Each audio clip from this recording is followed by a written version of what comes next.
siz olmasaydınız, bu cəmiyyət olmasaydı, bu moizə, bu məsləhətlər, bu paylaşımlar kimə gərək idi? Düzdür, mənim özümün gündə bir neçə dəfədə təlim, tərbiyə olunmağa, moizə olunmağa mənim ehtiyacım var. Sizinlə işim yoxdur.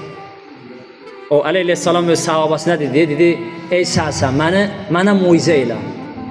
Bax, gör kim kimdən moizə istəyir. Nümunələrin ən gözəli Əli ibn Əbi Talib əleyhissalam sahabasına deyir ki, ey səhsən, mənə moizə elə. Onun moizəyə ehtiyacı yox idi. O bizə bir mesaj verirdi ki, ibrət xarakterli. Yəni, demək istəyir ki, ey müsəlman ümməti, siz də bu cür olun, təkəbbür olmayın, mənəmçilikdə olmayın. Bir növ gündəlik ibadətin təkrar olması, insanın unutqan olması üçün ona xatırlanması gərəkir.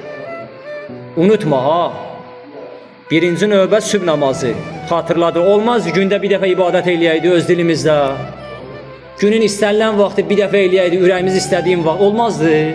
Allah istədi ki, biz unutqan varlıq, insan ki, nisyan sözündəndir, unutqan bir varlıqdır.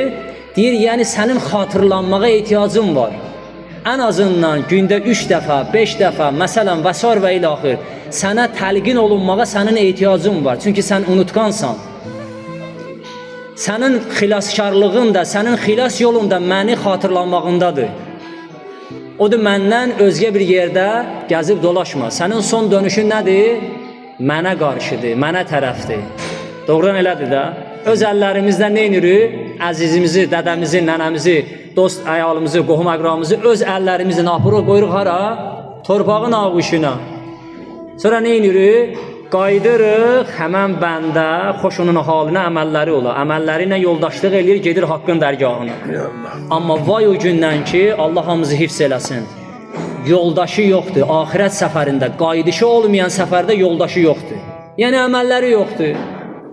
Dost, tanış, övlad, uşaq, əyal, cəmiyyət, qohum, əqrəba, hamı qəbrin kənarına qədər bizi iləndir. Elə ki, dəfn olundu, Allah rəhmət eləsin, Allah səbir versin. Konu ilə kifayətlənir. İnna lillah və inna ileyhi raciun. Vəssalamu aleykum və rəhmətullah və bərəkatuhu. Muhammed ali Muhammedə salavat zikr eləyək.